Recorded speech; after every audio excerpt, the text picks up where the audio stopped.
এমন একজন নারীর নাম যে নারী দুনিয়াতে বসে জান্নাতের খাবার খেয়েছেন। কোথায় বসে? দুনিয়াতে বসে। আল্লাহ তাআলা তাকে জান্নাতের খাবার দুনিয়াতে খেয়েছেন। আন্না লাকি হাদা ইয়া মারইয়াম, মারইয়াম তুমি খাবারগুলো কোথায় পেয়েছো? ক্বালাত হুয়া মিন ইনদিল্লাহ, আল্লাহ আমাকে খাবার পাঠিয়ে দিয়েছেন। জোরে কোন সুবহানাল্লাহ। মারইয়াম, আল্লাহ তাআলা মারইয়াম নামে সূরা নাজিল করেছেন। এই কোরআনে শুধু একটা নারীর নাম আসছে, একজন নারী, তাছাড়া কোন নারীর নাম কোরআনে আসে নাই। ইশারা ইঙ্গিতে এসেছে, নাম ধরে একটাই নাম যেটা কোরআনে পাওয়া যায়। তার নাম কি? বলেন, তার নাম কি? এই নামটাও আসতো না। আসসালামু আলাইকুম ওয়া রাহমাতুল্লাহি ওয়া বারাকাতুহু। ওয়ালাইকুম আসসালাম ওয়া রাহমাতুল্লাহি ওয়া বারাকাতুহু। ইন্নাল হামদালিল্লাহিল আকরামিল্লাযী খালাকাল ইনসানা ওয়া কাররামা ওয়া 'allamahu মিনাল বায়ানি মা লাম ইয়া'লাম। فسبحان الذي لا يحصى امتنانه باللسان ولا بالقلم. نشهد أن لا إله إلا الله وحده لا شريك له،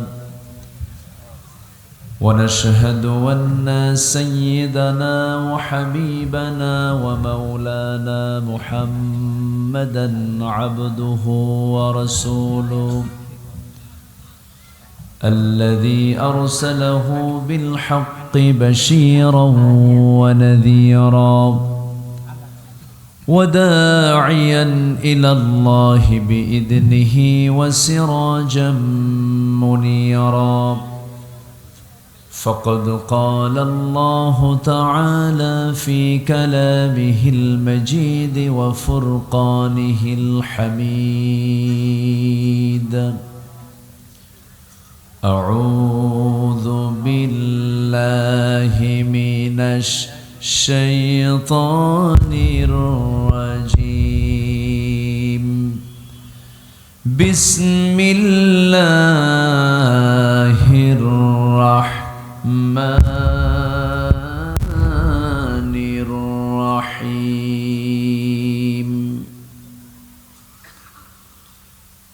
فخلف من بعدهم خلف أضاعوا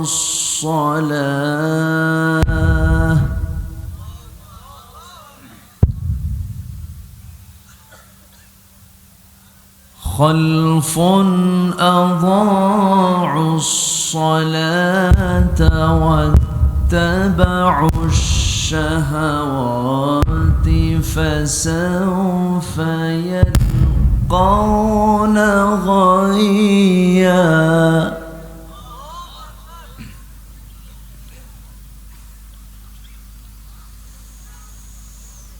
إلا من تاب وآمن وعمل صالحا فأولئك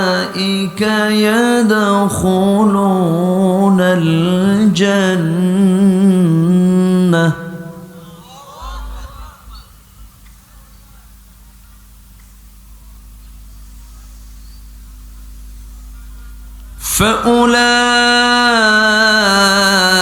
فأولئك يدخلون الجنة ولا يظلمون شيئا.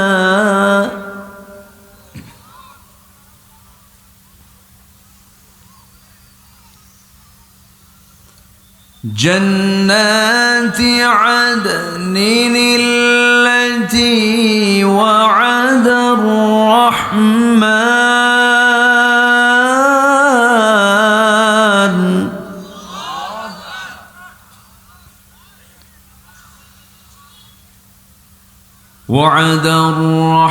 الرحمن عباده بالغيب إنه كان وعده مأتيا.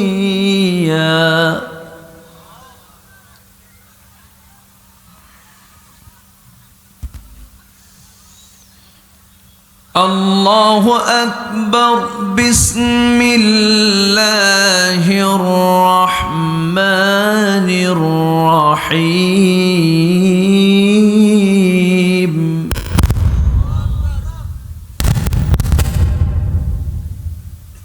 إن الله وملائكته يصلون على النبي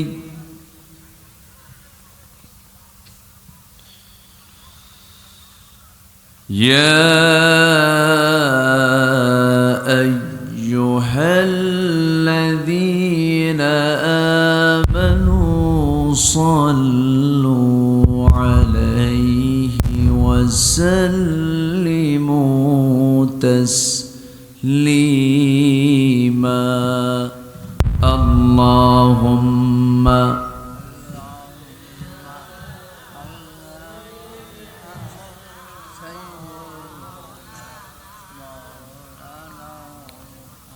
وعلى آل سيدنا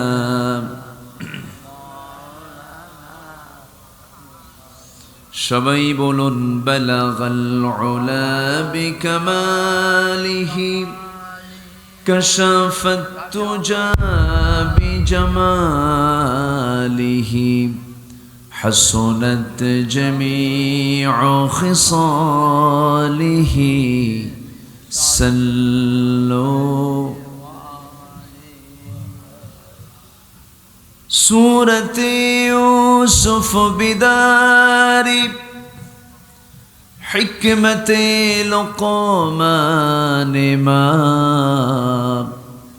قارئ قرآن باري يهدي لساد مان ما بلغ العلا بكماله كشف التجى بجماله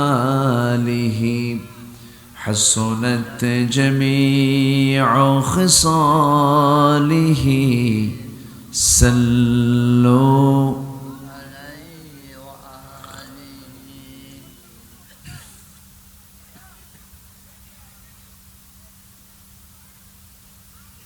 টাঙ্গাইল জেলার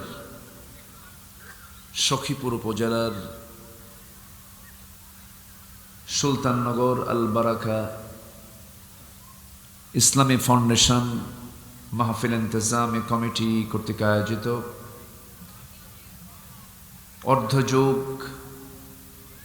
ষষ্ঠতম ওয়াজ মাহফিল 2023 আজকের এই মহৎ আয়োজনের সম্মানিত সুযোগ্য সভাপতি, আজকের মাহফিলের বরেণ্য প্রধান অতিথি মাননীয় সাংসদ, আজকের মাহফিলের বরেণ্য আলোচক মুহতারাম মাওলানা মাহমুদুল হাসান হাফিজাহুল্লাহ,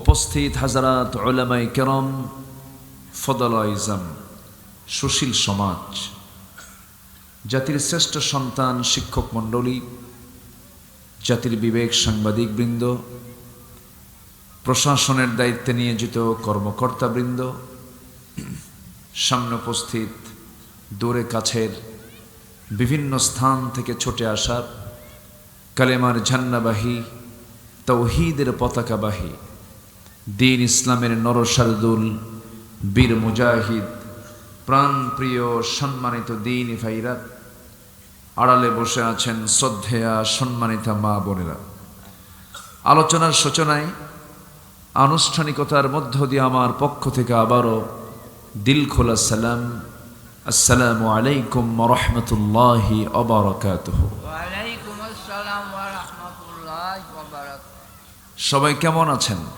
আলহামদুলিল্লাহ, আল্লাহ খুব ভালো রাখছে। আপনি কেমন আছেন? আমাকেও প্রশ্ন করলেন। আল্লাহ তাআলা আমাকে আপনার মতোই আপনার কাতারই রেখেছেন, বলছি আলহামদুলিল্লাহ। আলহামদুলিল্লাহ। সম্মানিত উপস্থিতি, উঠতে একটু দেরি হয়ে গেল। যদি শেষ হতে একটু দেরি হয় কষ্ট হবে? কষ্ট হবে না তো? সব কিছুর একটা যৌবন কাল থাকে। মানুষের যৌবন কাল হলো 25 থেকে 40 বছর। 40 পার হলো তো চোখে কম দেখে, চামড়া ঢিল হয়ে যায়, বিভিন্ন রোগ সৃষ্টি হয়ে যায়। তো মাহফিলের একটা মূল যৌবন আছে, সেটা হলো সর্বোচ্চ 8টা থেকে 10টা, বড় জোর 11টা। সেই যৌবনকাল পার করে আমি উঠছি বুড়াকালে। সব কিছুর তো একটা সময় থাকে। মাহফিলের টাইম সিলেকশন একটা গুরুত্বপূর্ণ বিষয়। প্রতিটা এই পৃথিবীতে আল্লাহ তাআলা বান্দাকে সবচেয়ে বেশি গুরুত্ব দিতে বলেছেন সময়কে, দ্য টাইম। সময় জ্ঞান যার নাই সে তার ঈমানকেও টিকে রাখতে পারে না। সময়, নামাজ সময় শেখায়। নামাজ কি সময়ে না অসময়ে?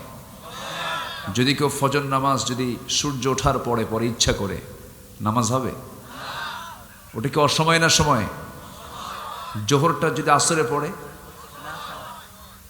ইন্নাস সালাতা কানাত আলাল মুমিনিনা কিতাবান মাওকুতা, সময় মতো। আসসালাতু আলা ওয়াক্তিহা, টাইম গুরুত্বপূর্ণ একটা বিষয়।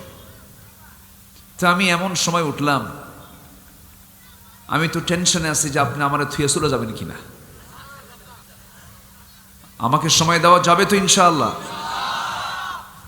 সম্মানিত ভাইয়েরা,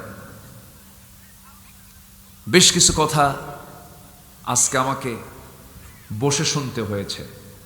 আমার মনে হয় মাহফিল অঙ্গনে এত লম্বা সময় আমিও ওয়াজ শুনছি, এরকম রেকর্ড আমার খুব কম। প্রায় 1 ঘন্টা ধরে আমি এখানে বসা ছিলাম।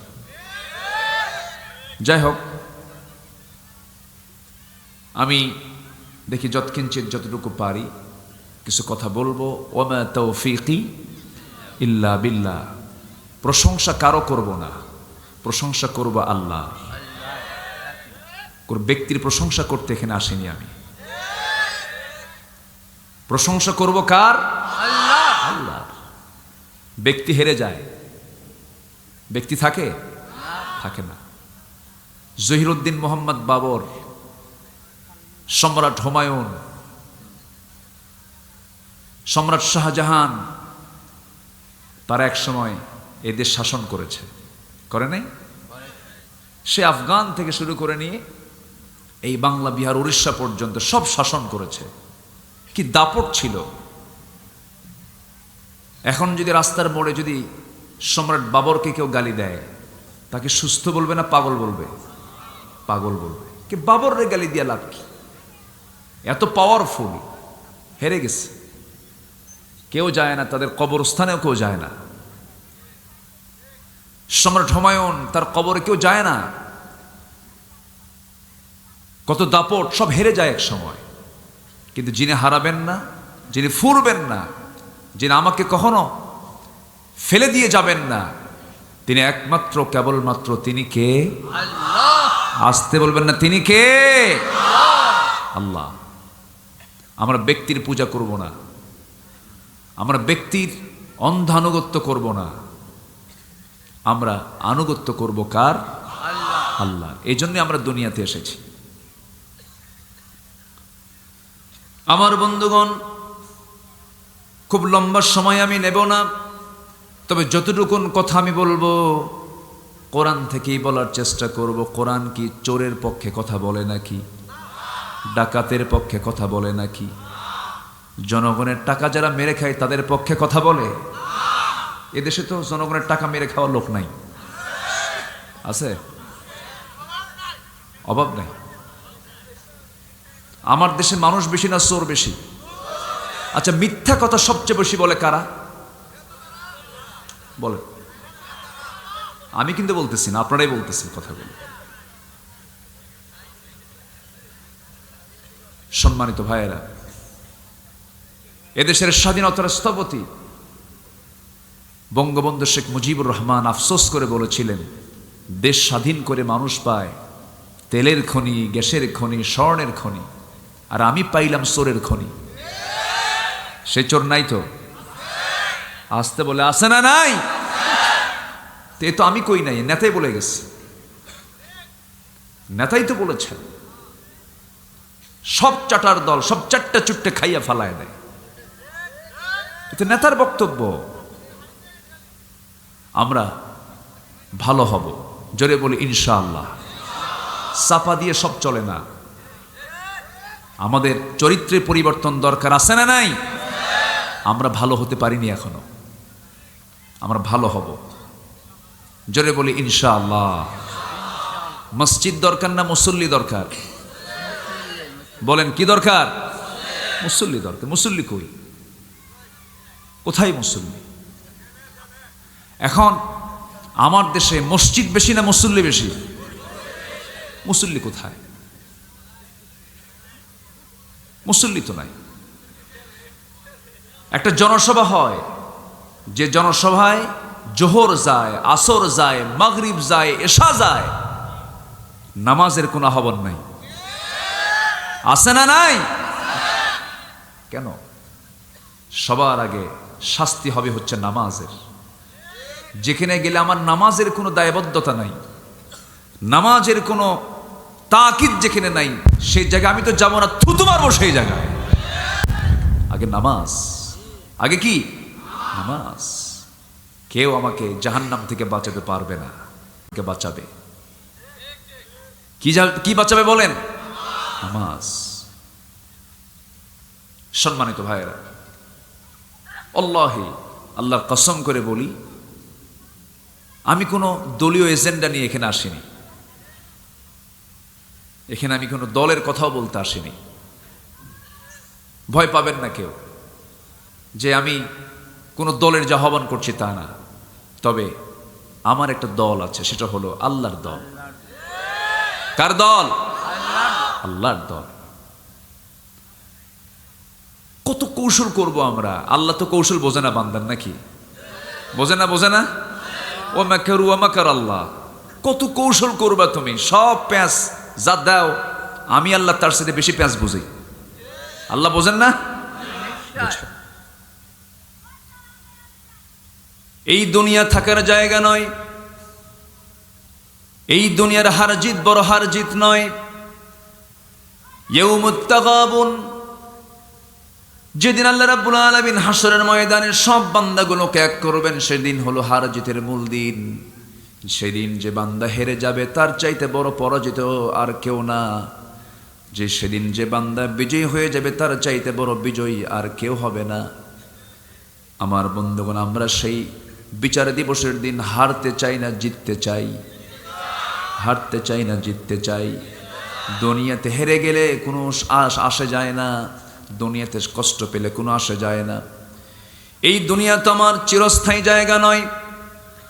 কিন্তু আজকে 228টি দেশ, 228টি দেশের প্রত্যেকটা দেশের সবচেয়ে বড় সমস্যা হলো গদি সমস্যা, ঠিক কি না? কি সমস্যা? গদি। যে একবার আসে সে আর নড়তে চায় না।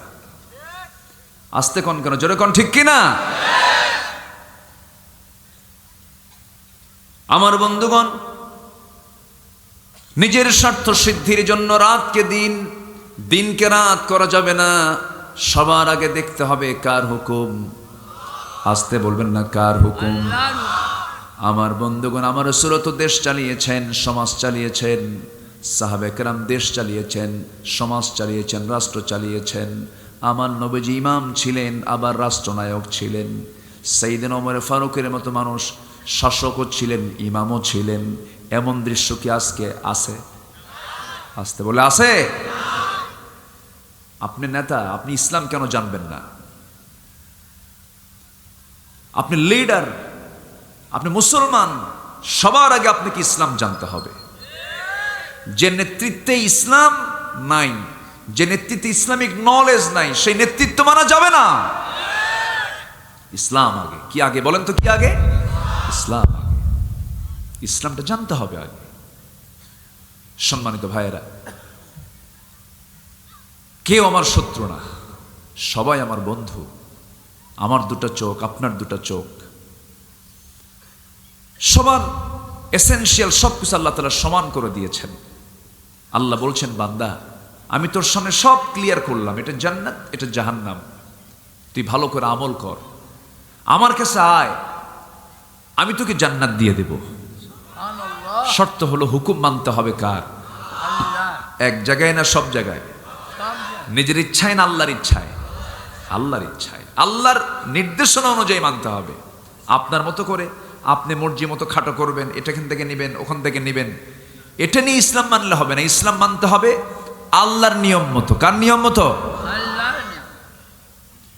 যদি কোনো ইমাম নামাজের ভিতরে সূরা ফাতিহা দিয়ে না শুরু করে যদি কুলহু দিয়ে শুরু করে নামাজ পড়বেন, কি করবেন?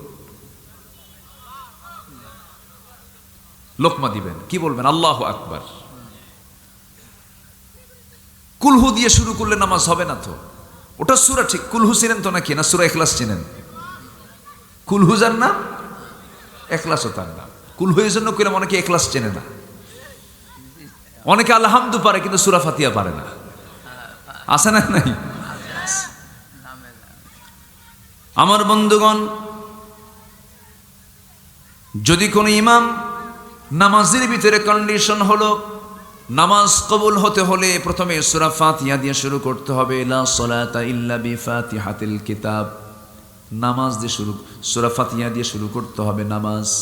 ইমাম যদি এমনটা ভুল করে ফেলেন, তখন মুসল্লি লোকমা দিবেন। লোকমা একবার দিলেন, দুইবার দিলেন, তিনবার দিলেন, তাও কাজ হয় না। এখন কি করবেন আপনি? এই সময় আপনার দায়িত্ব হচ্ছে, ইবনে হাজার আসকালানী রাহমাতুল্লাহ আলাইহি তিনি বলেছেন, ওই ইমাম তখন ইমাম থাকে না, সেই ইমামটা হয়ে যায় স্বৈরাচার। তার পিছনে দাঁড়িয়ে থাকা যে মুসল্লি থাকবে, সবচেয়ে কাছের মুসল্লি, নামাজটা ভেঙ্গে ফেলে দিয়া ওই স্বৈরাচার ইমামের ঘাটটা শক্ত করে ধরবে, এক আষাঢ়ে তাকে মসজিদ থেকে বের করে দেবে। কারণ সে লঙ্ঘন করেছে কার বিধান? আসতে বলবেন না, কার বিধান? সমাজেরও কিছু নেতৃত্ব আছে যারা আল্লাহর বিধানকে যারা তোয়াক্কা না করে মদের পক্ষে কথা বলে, জেনার পক্ষে কথা বলে, সুদের পক্ষে কথা বলে, ঘুষের পক্ষে কথা বলে, দুর্নীতির পক্ষে কথা বলে, হারামকে হালাল বানায় চালান চেষ্টা করে। এই সমস্ত নেতৃত্বের বিরুদ্ধেও ইমানদারের প্রতিবাদ করার দরকার আছে না নাই? আসতে বলবেন না, আছে না নাই? আচ্ছা, সেই প্রতিবাদ কি আছে এখন? সুদের মোহরা চলছে এখন, সুদ তো সখীপুরে নাই, এদিকে বলতেছে আল্লাহ আমারে জান্নাত দাও, ঠেকা পড়ছে জান্নাত পাওয়ার। আপনি সুদ খাবেন, আল্লাহ আপনাকে জান্নাত দিবেন। আপনি মদের বোতলের দোকান দিবেন, মদের বোতল নিয়ে থাকবেন, আপনি জান্নাত পাবেন। এত সস্তা নয়। দুনিয়াতে ধান্দাবাজি করা যাবে, ধান্দাবাজি করে খাওয়া যাবে, আখেরাতে কোনো ধান্দাবাজি চলবে না। সলিড আমল নিয়ে যেতে হবে, সলিড আমল নিয়ে যেতে হবে। আমার বন্ধুগণ, একটু কথা আছে, মনোযোগ দিয়ে শোনেন। এই দুনিয়া আমারও জায়গা নয়, আপনারও জায়গা নয়। এই দুনিয়া ছেড়ে আমি আপনি চলে যাব। এই দুনিয়াতে পাঠানোর মূল লক্ষ্য হলো, আল্লাহ তাআলা বলছেন, বান্দা কারো কাছে চাওয়া যাবে না, কারো ইবাদত করা যাবে না, তোর মুখ থেকে বলতে হবে ইয়্যাকা না'বুদু ওয়া ইয়্যাকা নাস্তাঈন। ও আল্লাহ, আমি তোমার ইবাদত করি, তোমার কাছে সাহায্য চাই, সরল সঠিক পথটা দেখিয়ে দাও। যে পথে চির শান্তি সেই পথটা দিয়ে দাও, যে পথে চির ভ্রান্তি সেই পথ থেকে আমাকে হেফাজত করো। এই যে আমি নামাজের মধ্যে এমনটা দোয়া করলাম, সমাজে তার প্রতিফলন কোথায়? আমার দেশে সুদের কারবার আছে না নাই? আসতে বলবেন না, আছে না নাই? সুদের সর্বনিম্ন গুনাহ হলো নিজের মার সঙ্গে জেনা করা। জোরে বলেন নাউজুবিল্লাহ। ওয়াজ করে কি সুদ বন্ধ হবে নাকি? ওয়াজ করে সুদ বন্ধ হবে না। আজ থেকে 50 বছর আগে এই দেশের মা বোনরা যে ব্লাউজটা বানাতেন, সেই ব্লাউজে কাপড় লাগতো 1 গজ 4 গিরা, যা দিয়ে তার হাত, পেট, পিঠ সব ডেকে যেত। পর্দা ছিল 16 আনা, শালীনতা ছিল, ভদ্রতা ছিল। কিন্তু আমরা এই স্বাধীনতার 55 বছর 54 বছর স্বাধীন হতে হতে এমন স্বাধীনই হয়েছি, এক গজিবাদ আছে খেলে চার গিরা। কয়েকদিন পর বলবে কোনো গিরারই দরকার নাই। আমি কি ভুল বলছি? খুব ভালো হয়ে গেছে আমরা, তাই না? কোথায় আজকে মেয়েদের চাল চলন, চলাফেরা, এটার জন্য দায়ী কি পুরুষ না? দেখেন আমরা কি দায়ী না? কার মেয়ে উলঙ্গ হয়ে মার্কেটে যায়? কার বউ অর্ধলগ্ন পোশাক পরে মাথা থেকে পা পর্যন্ত শ্বাসগোস করে স্বামীকে দেখানোর জন্য যায়? স্বামীকে দেখানোর জন্য যায়। শ্বাসগোস করার লক্ষণ কি কর? সে যে সাজতেছে মাথা থেকে পা পর্যন্ত, যে ডেকোরেট করলো, এই ডেকোরেট করার মূল লক্ষ্য কি? স্বামীকে দেখাবে না রিক্সাওয়ালা ভ্যানওয়ালাকে দেখাবে? পরপুরুষকে দেখাবে। সম্মানিত ভাইয়েরা, মেয়েদের সাজসজ্জাকে ইসলাম হারাম বলেনি। সাজো, যত সাজতে পারো সাজো। আল্লাহ নারীকে রং দিয়েছেন, তুমি রং লাগাও, কিন্তু বাহিরে না ভিতরে? বাহিরে না ভিতরে? ভিতরে। এখন কি মেয়েরা ভিতরে আছে? বলে যেন আমরা থাকবো না। থাকবো না কো বদ্ধ ঘরে, দেখবো এবার জগৎটাকে। ও দেখাবো এবার জগৎটাকে। হ্যাঁ দেখেন, উনি আমাকে শুদ্ধ করে, নজরুল তো কইছে আরেক ভাবে, উনি একটু আমাকে যাক একটু সংশোধন হলাম। থাকবো না কো বদ্ধ ঘরে, দেখাবো এবার জগৎটাকে। আবার কিছু কিছু প্রতিনিধি আবার ওরা দেখায় মিস সুন্দরী, আছে না? মিস সুন্দরী কম্পিটিশন হয়, মিস বাংলাদেশি, সেখানে আবার নাম্বার দেয়। যারা নাম্বারিং করে তারা আবার ওই মেয়েটা হাঁটে, ওর মাথা থেকে পা পর্যন্ত দেখে। ওটা কত বড় লুচ্চা হতে পারে কন্ত? কথা বললেই তো আমরা দোষী হয়ে যাই। এই নাম্বার দেয় কারা? এটার জাজ কারা? তাদের চেহারার দিকে তাকান, ওরাই হলো চরিত্রহীন, ওরাই হলো লম্পট।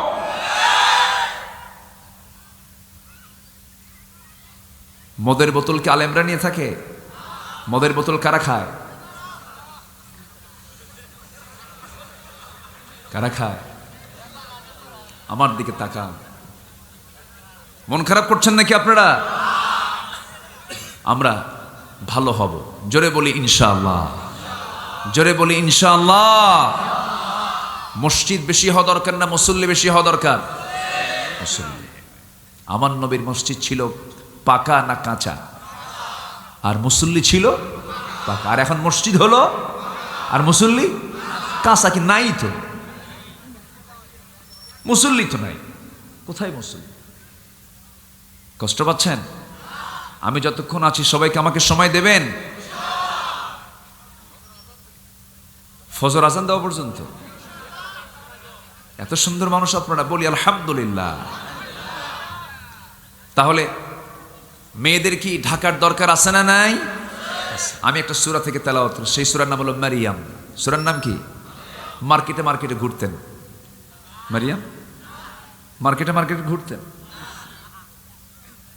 আচ্ছা, মার্কেটগুলোতে পুরুষ বেশি না মহিলা বেশি? মহিলা বেশি। স্বামীদেরকে বলে তোমরা কি মার্কেট বুঝো? বুঝো কিছু? কসু বুঝো। বুড়া একখান আঙ্গুল দেখা দিয়ে চলে গেল ঢং ঢং করে মার্কেটে, 3 পিস পয়রা, মাথার চুল ছেড়ে দিয়া, হাই হিল, একখান পাশে ভ্যানিটি ব্যাগ। দোকানদারের সামনে গিয়ে ঠ্যাঙের উপরে ঠ্যাং দিয়ে বলে, ভাইয়া একটা শাড়ি দেখানো যাবে কি? আছে না নাই?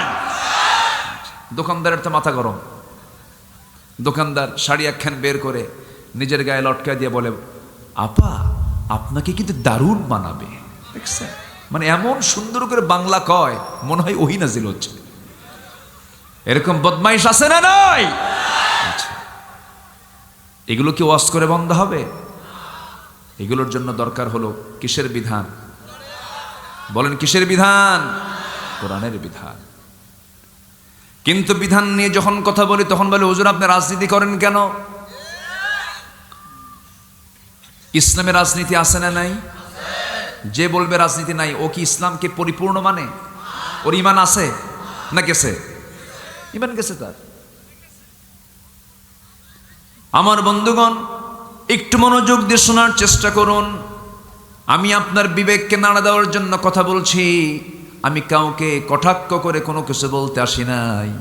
কোরআন যা বলছে আমি তাই বলবো। আমি এটাকে বাড়িয়ে বলা যাবে না, কমিয়ে বলা যাবে না, এফরাত করা যাবে না, তাফরিদ করা যাবে না, মর্জি মতো খাটো করা যাবে না, লম্বাও করা যাবে না। কোরআন তেমন একটা কিতাবের নাম, গোটা পৃথিবীর জন্য আল্লাহ রাব্বুল আলামিন এটাকে চ্যালেঞ্জ করে দিয়েছেন। এর প্রত্যেকটা বিধান মজবুত, প্রত্যেকটা হুকুম মজবুত। এই যে ইসরায়েল মিসাইল মারতেছে, বোমা মারতেছে, রকেট হামলা, বিমান হামলা করছে, এই রকেট, এই বিমান, এই বোমাগুলো আবিষ্কার হয়েছে কোথাও থেকে তারা তথ্য নেয় নাই, সকল তথ্য পেয়েছে এই কোরআন থেকে। জোরে বলি সুবহানাল্লাহ। কোরআন থেকে তথ্য পেয়েছে। আমরা একটা সূরা পড়ি, সূরাতুল ফিল। সূরাতুল ফিল নামাজ পড়ি না? শুধু নামাজটাই পড়ি, নামাজই শুধু এই সূরাটা কাজে লাগাই আমরা। অথচ এই সূরার মধ্যে আল্লাহ রাব্বুল আলামিন সব তথ্য বলে দিয়েছেন। সূরা ফিলের ইতিহাস সবার জানা আছে। আসহাবুল ফিল, হস্তি বাহিনী নামে একটা বাহিনী। আল্লাহর ঘর, পৃথিবীর প্রথম ঘর কাবা, প্রথম কিবলা আর ওই বাইতুল আকসা, প্রথম কিবলা আকসা, আর প্রথম ঘর কাবা, প্রথম ঘর কাবা। আমি একটু যদি আরেকটু আগে উঠতে পারতাম না, ব্রেনটা সবার ঠিক থাকতো। 11টা পার হলে ব্রেন কাজ করে না। আমারও কাজ করতেছে না, জানেন? দেখেন ওই যে কয় আমারও। তাহলে দোয়া করে দিই। এত সুন্দর মানুষ, আলহামদুলিল্লাহ। ও টাঙ্গাইলের মধ্যেই তো মধুপুর, তাই না? মধু খাইলে তো মেধা ভালো হয়, আলহামদুলিল্লাহ। আবার এখানে আছে সখী। মধু আর সখী থাকলে আর কি লাগে? আল্লাহু আকবার বলেন। জান্নাতে মধু আছে, সখীও আছে। জান্নাতে মধু আছে, ওয়া হুরুন আইন কামসালিল লুলুইল মাকনুন। আল্লাহু আকবার বলেন, আলহামদুলিল্লাহ। প্রথম ঘর হলো কাবা। ইন্না আউওয়ালা বাইতু উদিআ লিন-নাসি লাল্লাযী বিবাক্কাহ। প্রথম ঘরটা হলো কাবা শরীফ, আর প্রথম কিবলাটা হলো বাইতুল মুকাদ্দাস, বাইতুল আকসা, যেটাকে আজকে অবৈধভাবে অবৈধ দখলদাররা দখল করে রেখে দিয়েছে। নামাজ পর্যন্ত পড়তে দিচ্ছে না। আহা, নামাজ পর্যন্ত পড়তে দিচ্ছে না। ওই আল্লাহর প্রথম ঘর যে কাবা, এই কাবা ভাঙ্গার জন্য আসহাবুল ফিল, হস্তি বাহিনী, যখন বিশাল বড় হস্তি বাহিনী নিয়ে যখন ইয়েমেনের বাদশাহ আবরাহা, সম্রাট আবরাহা যখন রওনা দিয়েছে আল্লাহর ঘর সে ভেঙ্গে ফেলবে।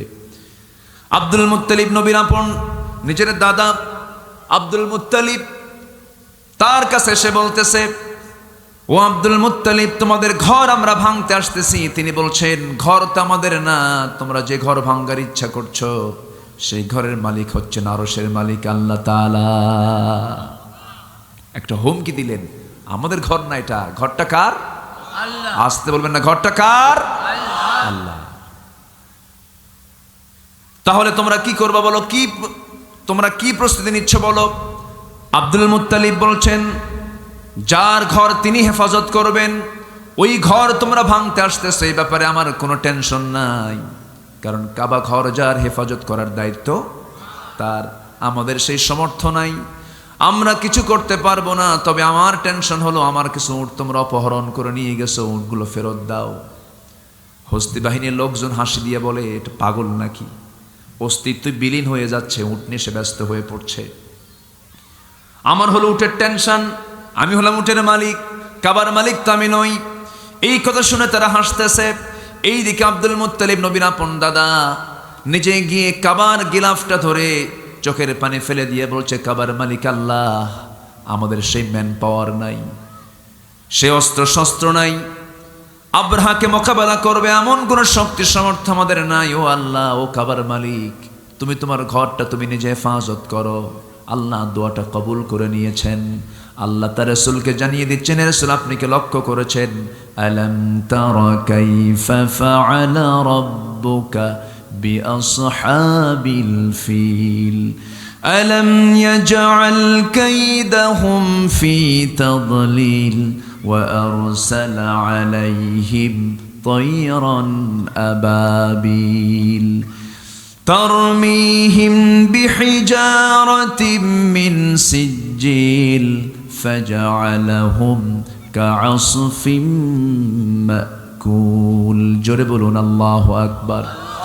হে রাসূল, আপনি কি লক্ষ্য করেন নাই আপনার প্রভু আসহাবুল ফিলদের সাথে, হস্তি বাহিনীর সাথে, হাতি বাহিনীর সাথে কি এমন আচরণ করেছেন? তিনি কি তাদের সমস্ত চক্রান্তকে বানচাল করে দেন নাই, বুমেরাং করে দেন নাই? তাদেরকে প্রতিহত করার জন্য আবাবিল নামক যুদ্ধ বিমান পাঠিয়েছেন।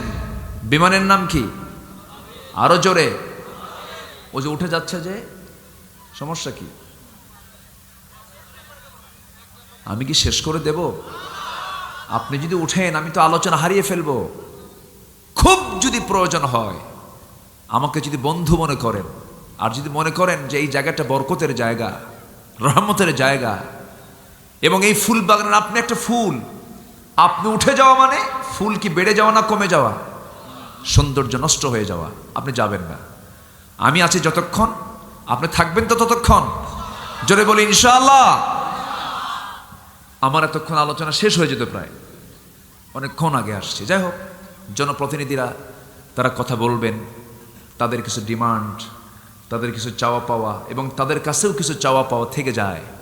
এসেছেন, আমরা তাদেরকে ধন্যবাদ জানাচ্ছি। আল্লাহ, তুমি তাদের নেক মাকসুদগুলোকে তুমি আল্লাহ কবুল করো। জোরে বলি আল্লাহুম্মা আমিন। এমপি মহোদয়কে ধন্যবাদ দিচ্ছি। অনেক অতিথিবৃন্দ তারা আসছেন, তাদেরকে আমি মোবারকবাদ জানাচ্ছি। সম্মানিত ভাইয়েরা, তো সেই বিমানটার নাম কি বলেন তো? জোরে বলেন, সেই বিমানটার নাম কি? কার বিমান এটা? কার বিমান? আল্লাহর বিমান। সেটা কোনো প্যাসেঞ্জার বিমান ছিল না। হাজি হজ করতে যান, বিমানে চড়ে যান। আবার কিছু বিমান আছে যুদ্ধ বিমান, যেখানে শুধু অস্ত্র সেখানে মজুদ থাকে, বোমা মজুদ থাকে, যুদ্ধ বিমান। ওই বিমানের মধ্যে কোনো প্যাসেঞ্জার ছিল না, ওই বিমানের মধ্যে ছিল দুটা করে বোমা। বোমার নাম আল্লাহ রাব্বুল আলামিন বলছেন তারমিহিম বিহিজারাতিম মিন সিজ্জিল। এখান থেকে প্রমাণ হয়ে যায় সূরা ফিল একটা সামরিক সূরা। কি সূরা বলেন? সামরিক সূরা। সামরিক ডিপার্টমেন্টকে মজবুত করার জন্য আল্লাহ রাব্বুল আলামিন সূরাতুল ফিল দিয়েছেন। কেমন করে বোমা হামলা করতে হয়, কেমন করে বিমান হামলা করতে হয়। আজ থেকে ১৫০০ বছর আগে বোমা মারতে হয় নিচ থেকে না উপর থেকে? কোন সূরায় আছে? কোন সূরায় আছে? সূরা ফিলে। তাহলে আজকে কোরআনকে রিসার্চ করে তারা বিমান আবিষ্কার করছে, বোমা আবিষ্কার করছে, আর আমরা কোরআনকে রিসার্চ করে বের করছি হলো ফরজ নামাজের পরে মোনাজাত করব কি করব না। কি গবেষণা আমাদের, তাই না? এই হচ্ছে আমাদের গবেষণা। মুসলমান মার খেয়ে খেয়ে শেষ হয়ে গেল, এখনো মুসলমানদের ভিতরে বিভাজন শেষ হলো না, মতপার্থক্য শেষ হলো না। মুসলমান জাগবে কোন দিন? ফিলিস্তিনের সেই শিশুটার প্রার্থনা আমাকে বারবার হৃদয়ে ধাক্কা দিচ্ছে। ছোট্ট শিশু, সে খোলা আকাশের দিকে তাকিয়ে বলছে, আকাশের মালিক আল্লাহ, গতকাল আমি আমার আব্বা হারিয়েছি, আমি আমার আম্মা হারিয়েছি, আমার আপন ভাই বোন সব হারিয়েছি। ও আল্লাহ, আজকে আমার থাকার ঘর নেই, আজকে আমার খাওয়ার কোনো খাবার নাই। আমি শুনেছি আল্লাহ, এই দুনিয়াতে নাকি কোটি কোটি মুসলমান আছে, কেউ তো আমাদের খাবার দেয় না, কেউ তো আমাদের পাশে এসে দাঁড়ায় না। ও আল্লাহ, তোমার আদালতে তাদের বিরুদ্ধে মামলা দিলাম। বলেন, জামিন কি পাওয়া সম্ভব? কেমনে জামিন নেবেন? আফসোস, 180 কোটি মুসলমান, 56টি মুসলিম রাষ্ট্র, গোটা পৃথিবীর ধনীর তালিকায় 1 নম্বর রাষ্ট্র হলো মুসলিম। 1 থেকে 10 পর্যন্ত ম্যাক্সিমাম মুসলিম দেশ হলো ধনী, সম্পদে, প্রাকৃতিক সম্পদে, সব দিক থেকে মুসলমান টপে থাকলেও গোটা পৃথিবীতে আজকে সবচেয়ে বেশি মার খাচ্ছে কারা? দোষ কার? আমাদের দোষ, আমাদের দোষ। আমরা এক হতে পারিনি, আমরা এক হব। জোরে বলি ইনশাআল্লাহ। এক হওয়ার এক নম্বর প্ল্যাটফর্ম হলো মসজিদ। কোথায় বলেন তো? সবাই কি নামাজ পড়বো না ইনশাআল্লাহ? মারামারি করার জন্য নামাজ পড়বো? মত পার্থক্য সৃষ্টি করার জন্য নামাজ পড়বো? নামাজ কি শিখায়? এক হও। হজ কি শিখায়? এক হও। কিন্তু আফসোস লাগে, দুঃখে বুকটা ফেটে যায়, মুসলমান আজকে এক নয়। বেশি কিছু নয়, এই ইসরায়েলের বাচ্চাকে খতম করার জন্য বেশি কিছু লাগবে না, শুধু আরব গালফে যথেষ্ট। আরবের কয়েকটা কান্ট্রি যদি বলে তেল দেওয়া বন্ধ, না খায় মরবে ওরা, না খায় মরবে, না কানে চুবানি খাবে। কিন্তু দুঃখ হলো আজকে মুসলমানদের বড় বন্ধু হয়ে গেছে ইসরায়েল। আমি কি ভুল বলছি? আমি কি ভুল বলছি? তাহলে বন্ধু যদি মুসলমান কোন ইহুদি অথবা খ্রিস্টানকে যদি বন্ধু বানায়, সে কি হবে? কোরআনে বক্তব্য আছে না নাই? এটা শোনেন, কষ্ট হবে না তো? আয়াত যদি বলি বিরক্ত হবেন নাকি আপনারা? অনেকদিন আগে কুড়িগ্রাম এক মাহফিলে গেছি, আমি একটু ঘন ঘন আয়াত বলার চেষ্টা করি। এক মুরব্বী সামনে থেকে দাঁড়ায় বলে, হুজুর খালি আরবি কন, বাংলা তো কন না। কি মুসিবত! আমার দেশে ওয়াজ করা তো সহজ না, এটা জটিল। আবার কিছু শ্রোতাও নষ্ট করে ফেলেছে কিছু আলোচক।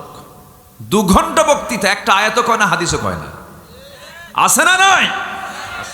আয়াত বলে না, হাদিস বলে না, খালি তারানের বান্দারে কলা খাইছে ইন্দুরে চালাচ্ছে ঘন্টার পর ঘন্টা, নাচে, মঞ্চে ওঠে, টুপি খোলে। আছে না? খাজা দিল করে তাজা, ইসমে জালাল, গাজার কুলকি খাওয়া হালাল। আছে না নাই? বদমাইশ এগুলো। যারা মঞ্চে ওঠে নাচানাচি করবে, ভাববেন যে ওর মধ্যে কিছু বান্দরের বীজ ঢুকানো আছে। বদমাইশ এগুলো। সেই আয়াত বরকতময় যে আয়াতে, সেই আলোচনা বরকতময় যে আলোচনায় আয়াত বেশি, হাদিস বেশি। আল্লাহু আকবার বলে। ইহুদি খ্রিস্টানকে যদি কেউ বন্ধু বানায়, সে কি মুসলমান থাকে? আল্লাহ বলছেন, আল্লাহ রাব্বুল আলামিন বলেন, ইয়া আইয়ুহাল্লাযীনা আমানু লা তাত্তাখিযুল ইয়াহুদা ওয়ান নাসারা আউলিয়া বা'দুহুম আউলিয়া বা'দ ওয়া মান ইয়াতাওয়াল্লাহুম মিনকুম ফাইন্নাহু মিনহুম ইন্নাল্লাহা লা ইয়াহদিল কওমায যালিমিন। জোরে বলুন আল্লাহু আকবার। সূরাতুল মায়েদা আয়াত নম্বর 51। বাড়িতে গিয়ে মিলায়ে দেখবেন হুজুর যে আয়াতটা বললেন ঠিক আছে কিনা।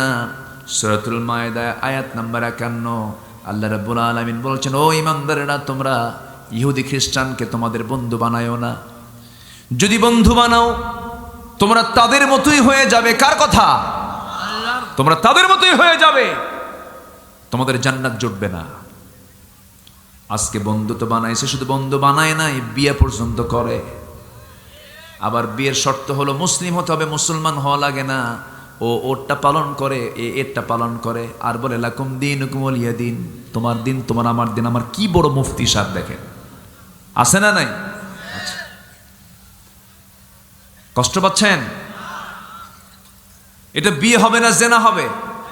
বলেন কি হবে? ওয়ালা তুনকিহুল মুশরিকাত হাত্তা ইউমিননা। কোন মুশরিকা নারীকে বিয়ে করতে পারবে না যতক্ষণ না সে ঈমান না এনেছে।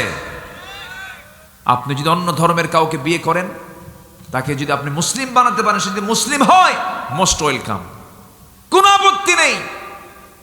কিন্তু মুসলমান না সে, এখানে কথা আছে না নাই? বিয়েই তো হবে না, বিয়েই তো হবে না। আজকে আসেন কোথায়? বুক উঁচু করে বলে, আমার ছেলে বিয়ে করেছে ভারতের গাঙ্গুলি পরিবারে, আমার বৌমাটা হিন্দু আর আমার ছেলে মুসলমান। আমার বৌমা যখন দেশে থাকে, ঢাকায় থাকে, তখন সে 5 ওয়াক্ত নামাজ পড়ে, যখন কলকাতা যায় তখন সে পূজা করে। এটাই তো ধর্মের স্বাধীনতা। কি মুফতি কি ফতুয়া দিচ্ছে! কষ্ট পাচ্ছেন আপনারা?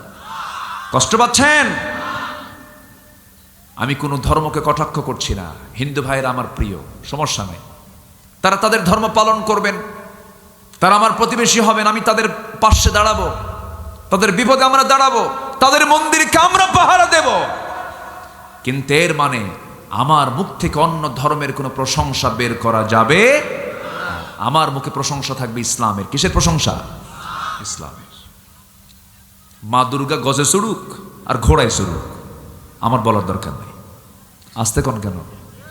আসতে কবে নজরে কোন, ঠিক কিনা? ইমানকে নষ্ট করা যাবে না। ইমান এমন একটি বিষয়ের নাম, জামাই শ্বশুরের মধ্যে পার্থক্য করে দেয়, ভাই ভাই পার্থক্য করে দেয়, বাপ বেটা পার্থক্য করে দেয়, চাচা ভাতিজা পার্থক্য করে দেয়, ঠিক কিনা? পার্থক্য করে দেয়। বদর যুদ্ধের দিন এত কঠিন একটা যুদ্ধ, যে যুদ্ধ হলো ভাই ভাই যুদ্ধ, জামাই শ্বশুর যুদ্ধ, চাচা ভাতিজার যুদ্ধ। বদর যুদ্ধের দিন সাহাবে কেরামকে রাসূল বলেন, সাহাবীরা আজকে কিন্তু কঠিন দিন, কেউ তোমরা তোমাদের বাপকে পাবে, কেউ ভাইকে পাবে, যুদ্ধ কি করতে পারবে? সাহাবীরা বললেন, ইয়া রাসূলুল্লাহ, আপনাকে ভালোবেসেছি, আপনার আনুগত্য করছি, আল্লাহকে মহব্বত করছি, সকল কিছুর আগে আমাদের আল্লাহর মহব্বত, নবীর মহব্বত, আল্লাহর আনুগত্য, নবীর আনুগত্য। আর আমার দেশের দলগুলোর সাইজ দেখেন, 4 ভাই 4 দল করে। যখন যে আসে তখন বলে, ভাই তুই আমার 5 বছর দেখিস। আছে না নাই বলেন তো? আসতে বলবেন না, আছে না নাই? একই পরিবারের 4 ভাই কয় দল করে? 4 দল। কি সুবিধাবাদ দেখেন। বদর যুদ্ধের দিনে রমজান মাস, বদর যুদ্ধ শুরু হয়ে গেল। আমার নবীজির অস্ত্র নাই, কিছু নাই, ঘোড়াও নাই, অশ্বরোহী নাই। নবীজি রওনা দিয়েছেন, বদর প্রান্তর পর্যন্ত পৌঁছে গেছেন। এমন সময় ছোট্ট সাহাবী 2 জন, তারাও একত্রিত হয়েছেন। রাসূলকে ডাক দিয়ে বলছেন, হুজুর শুনতে পেলাম বদর যুদ্ধের নাকি যোদ্ধা কম হয়ে গেছে, সংকট হয়ে গেছে। আমরা 2টা ভাই ছোট্ট হলেও আমাদের গায়ে শক্তি আছে, আমাদেরকে পারমিশন দিয়ে দেন। রাসূল বললেন, না না, তোমাদের তরবারি ধরার মতো ফিটনেস নাই, বাহুবল নাই, হাতের শক্তি নাই, পারমিশন দিতে পারবো না। বড়জন বলতেছে, হুজুর অন্তত আমাকে দেন, আমি ওর চাইতে লম্বাই বড় আছি, শক্তিতে বড় আছে। সঙ্গে সঙ্গে রাসূল বলছেন, কেমন করে বুঝবো আমি? হুজুর মারামারি লাগায় দেন। ছোটজন বলে, হুজুর আপনি যদি ওকে পারমিশন দেন আমাকেও যেতে দিতে হবে, কারণ ও লম্বাই বেশি হতে পারে, শক্তি আমার বেশি। রাসূল 2 জনকে মারামারি লাগায় দিলেন। বড়জন ছোটজনকে ফেলে দিল নিচে। ছোটজন বড়জনের কানের ভিতরে মুখ ঢুকায় বলছে, ভাই এর একসঙ্গে খাই, ঘুমাই, খেলাধুলা করি, তুই আমাকে ছেড়ে যুদ্ধে যাবে একা একা, এটার কেমন কথা হয়? গায়ের শক্তি একটু কমায় দে, একটাবার তোর বুকে উঠে প্রমাণ করি আমি তোর চাইতে কোনো অংশ কম নই। রাসূল 2 জনকে পারমিশন দিয়ে দিলেন, যুদ্ধে ঝাঁপিয়ে পড়লেন। বদর যুদ্ধ, রমজান মাস, সাহাবে কেরাম সবাই প্রস্তুতি নিয়ে চলছেন। যুদ্ধ শুরু হয়ে গেছে। ওবায়দা ইবনুল জাররাহ রাদিয়াল্লাহু আনহু নামে একজন সাহাবী ছিলেন, ওবায়দা তার নাম। যুদ্ধের ময়দানে গিয়ে দেখেন তার নিজের জন্মদানকারী পিতা তার সামনে দাঁড়ানো। আবু জেহেলের পক্ষে যুদ্ধ করতে আসছি, চোখে তার পানি চলে আসছে। হারে 1টা বছর বাপকে দেখি না, নিজের জন্মদানকারী পিতা, আমি তাকে কেমনে হিট করব? বাপকে বাপ মনে করে তিনি তরবারির গুটায় না একটি ইউটার্ন করে ফিরে আসলেন। পরক্ষণেই ভাবলেন, কুল ইন কানা আবাউকুম ওয়া আবনাউকুম, সূরা তাওবার 24 নম্বর আয়াত তার মনে হয়ে গেল, হারে আমি যদি আমার বাপকে যদি বাপ মনে করে আজকে আমি তাকে যদি ছেড়ে দেই, সে যে আল্লাহর নবীর দুশমন, আল্লাহর দুশমনি করার জন্য যুদ্ধ পর্যন্ত করতে আসছে, কিয়ামতের দিন আমাকে আসামির কাঠগড়ায় দাঁড় হতে হবে। সঙ্গে সঙ্গে আবার তিনি ফিরে দাঁড়ালেন।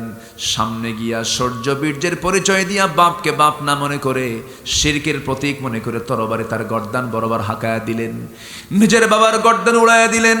বাপ দুনিয়া থেকে বিদায় হয়ে গেছে, যুদ্ধ থেমে গেল, মুসলমানদের বিজয় যখন হয়ে গেছে, সবার মুখে হাসি, ওবায়দার মুখে হাসি নাই।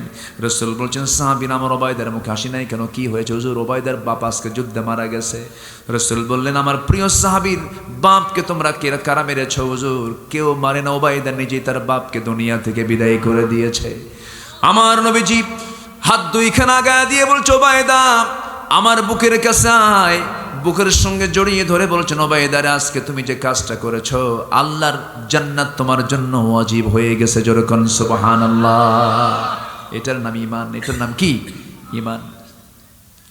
যুদ্ধের ময়দানে মুসলমানদের বিজয় হলো। 70 জন কাফের বন্দী হয়ে গেছে, 70 জন কাফের জাহান্নামে চলে গেছে, তারা দুনিয়া থেকে বিদায় নিয়েছে। এই 70 জনকে রাসূল বাঁধতে বললেন, তাদেরকে মুক্তিপণ হিসেবে ধরলেন, বেঁধে ফেলা হলো তাদেরকে। সবাইকে পিঠমোড়া দিয়া দড়ি দিয়া শক্ত করে বাঁধা হলো। কিন্তু বাঁধার সময় দেখা গেল নবীজির আপন চাচা আব্বাস রাদিয়াল্লাহু তাআলা আনহু, নবীজির নিজের বড় মেয়ের জামাই আবুল আস, সে আটকে পড়ে গেছে। এই দুইজনকে যখন সাহাবীরা যখন পিঠমোড়া দিয়ে বাঁধতে যান, এমন সময় মনে হলো না নবীর তো জামাই মানুষ, নবীর চাচা মানুষ, নরম করে তাদের বাঁধনটা দিল এবং তাদের খাবার ছাগলের গোশত এবং রুটি দেওয়া হলো, সবাইকে খেজুর দেওয়া হলো। এসে বলা হচ্ছে, হুজুর সবার জন্য আমরা দড়ির বাঁধনটা শক্ত করে বেঁধেছি, পিঠমোড়া দিয়ে বেঁধেছি, কিন্তু দুজনকে আমরা নরম করে বাঁধনটা দিয়েছি, বেশি শক্ত করে বাঁধি নাই। কে কে? আপনার জামাই আবুল আস, আপনার চাচা আব্বাস, এবং তাদেরকে খাবারটি স্পেশাল করে দিয়েছি। রাসূল বলেন, এটা তো যুদ্ধের নীতি নয়, আইন সবার জন্য, সুবিধা সবার জন্য সমান, এমনটা করো না। যেহেতু আমার জামাই, আমার চাচার জন্য তোমরা দড়ির বাঁধনটা নরম করে দিয়েছো, সবার দড়ির বাঁধনটা নরমই রেখে দাও, খাবার সবার জন্য সমান করে দাও। এবার জনপ্রতি মুক্তিপণ দিয়ে দিয়ে যাচ্ছে। এবার আপন চাচার সামনে দাঁড়ানো। রাসূল বলেন, চাচা আপনাকে মুক্তিপণ দিতে হবে। চাচা বলতেছে, ভাতিজা মুহাম্মদ তুমি আমার কাছ থেকে নেবে, আপনার কাছ থেকে আরো আগে নেব, মুক্তিপণ আপনাকে দিতে হবে। আব্বাস রাদিয়াল্লাহু আনহু তিনি ইসলাম কবুল করেননি, তখন বলছেন, ও আমার ভাতিজা মুহাম্মদ, বাড়িতে কিছুই রেখে আসি নাই, কিছুই নাই আমার। রাসূল মুস্কি হাসি মেরে বলছেন, চাচা মিথ্যা কথা বলেন কেন? আপনি আমার চাচি আম্মার কাছে 6টা স্বর্ণের বার রেখে এসেছেন। আব্বাসকে দেখে বলছেন, ভাতিজা মুহাম্মদ আমার বাড়ির সোনার খবর তোমাকে কে দিল? রাসূল বলছেন, এই জন্যই তো আমি আল্লাহর নবী।